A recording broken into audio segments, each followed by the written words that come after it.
Mo'yka market nimaga qodirligini bugun ko'rasizlar. Hamma narsani ko'rsatib beraman. Ketdik, yuringlar. Tak, Hydrox Karcher. Hydrox Karcherlarga nimalarimiz borligini yana marta qaytarib o'taman, ko'ringlar. Men pistolet uzuni buni kalta qilish yo'lini o'rgataman. Nasatkasini mana bunday olib, bunday tiqib qo'yasizlar. Mana bunaqa nasatka bor. Qo'ydinglar. Keyin bu nasatkasi bemalol tushadi. Bosing. Bu pena bachok. Pena bachok nimaga aytiladi? Penna nasatka deymiz. 1 litrovый penna nasatka bor. Bu pena bachok, pena nasatka desanglar bo'ladi. Karcherga 1 litrlik.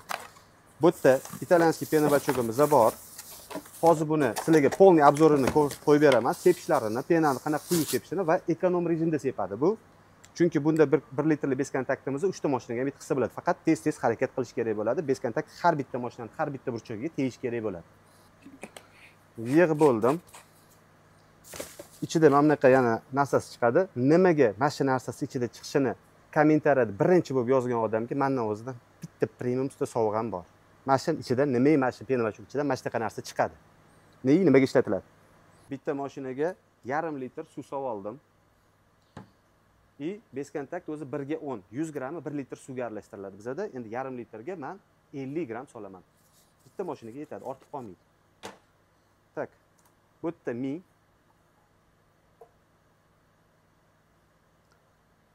950 50 gram soldim. Uyda bo'lsa iliq suvga tayyorlaganingiz zo'r. Shampun yaxshi aralashadi. Mana pastda tushib turibdi-da, hali yaxshi aralashmadi. Mana hozir aralashtirib olaman, yaxshilab.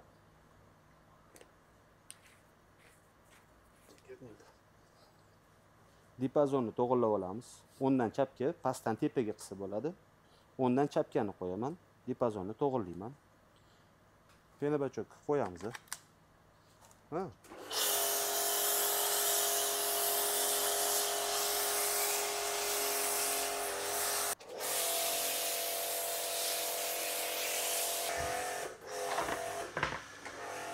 Qaranglar, mana beskontakt sepilishi, ko'piyni quyuv berishiga ahamiyat berasizlar va pena mashinada qolyapti, oqib ketmayapti. Mashinada qolgani hisobiga kirni ivitib, sekin tushadi. Keyin pastdan tepaga chayishni boshlaymiz. Beskontaktda ishqalanmaydi. Diska sho'tkamiz, buni imminni mana bunaqa joylarga bundoq ishlatsa bo'ladi. Shu beskontakt sepgandan keyin bemalol diskani обработка qilsanglar bo'ladi.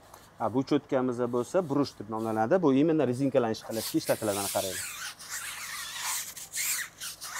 Endi qaranglar, beskontakt sepdik, balonlarni ishladik, ishqalab oldik, diskalarni tozalab oldik. Endi beskontaktni chayib tashlaymiz, to'g'ri? Mashina ustidan penani olib tashlaymiz. Bemalol.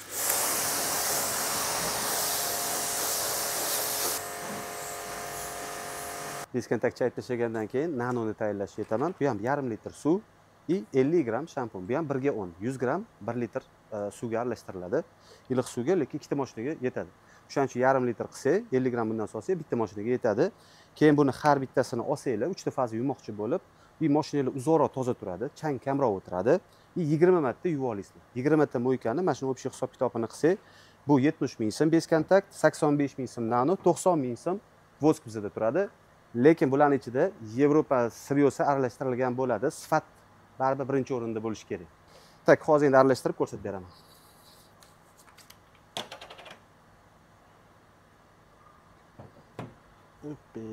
Netu 950 bo'lishi kerak. Bo'ldi, 950.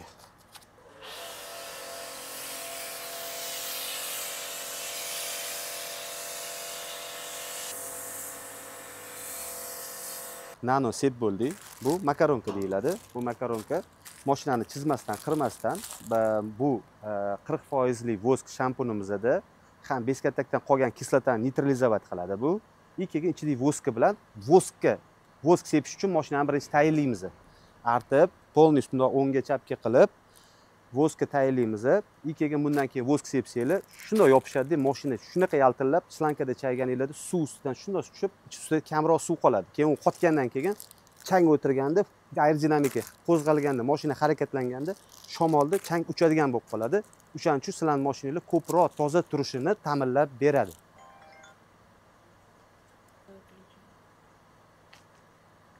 Okalar, nanoni sepgandan keyin ish qilamoq, makaronkada ish qilayotganinglarda tepadan pastga tushiladi, pastdan tepaga emas. O'ngga chapga qilib oldiman tepasi, kapot, eshiklar pastga tushib kelasizlar, tepadan pastga. Shu esinglardan chiqmasin.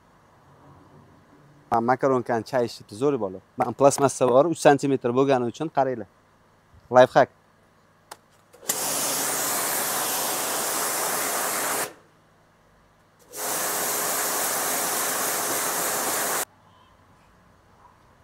Na qum bor, loy bor, na tosh bor.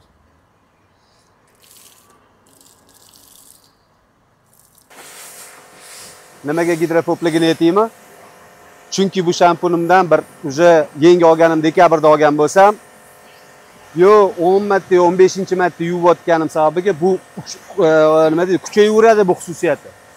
Gidropopli effekti, mashinaga chang, kir yopishmasligi xususiyati u kuchayaveradi. Agar bir marta sizlar bu mashinani samomoykaga olib borib qo'ysam deb, ana samomoykani aktivniy penasi bor, juda ham yuqori 14% pH ga ega bo'lgan. O'shaning bitta yuvsanglar, bu hammasi bittada yo'q bo'ladi. Shuncha davomida kelib bergan mehringlar, shuncha qilgan rasxotinglar bir teng. Xo'p, nano sep bo'ldik, chayib tashladik, makaronkada ish qilib, endi vosk tayyorlashni ko'rsataman. 300 ml suv, bitta mashinaga 300 ml suv, 30 gram vosk.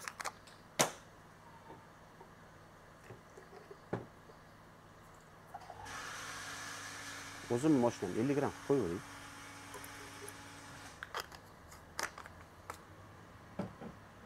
Aralashtirdim.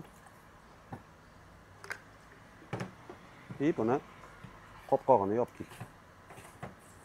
Endi mashinani ustida qanaqa vosk sirpanishini tomosha qilinglar.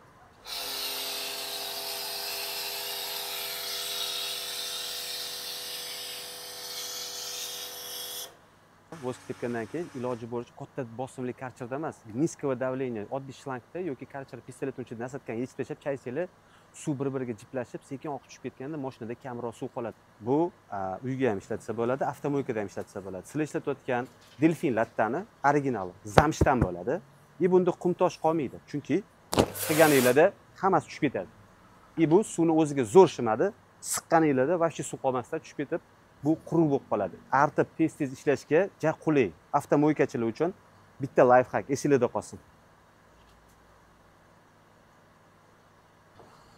Ukalar, yaxshimisizlar? Mana ko'rsatib berdim bu videoda qanaqa mashinani uyda yuvishni ham, mo'ykada ham yuvishni. Avtomobilka noldan ipidan ignasigacha polniy hammasidan xabardorman.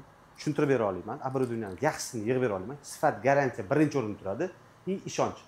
Alo deganda labbe deb javob beramiz. Servis sentri ham bor. Hozir servis sentrini ham ko'rsatib o'taman, yuringlar.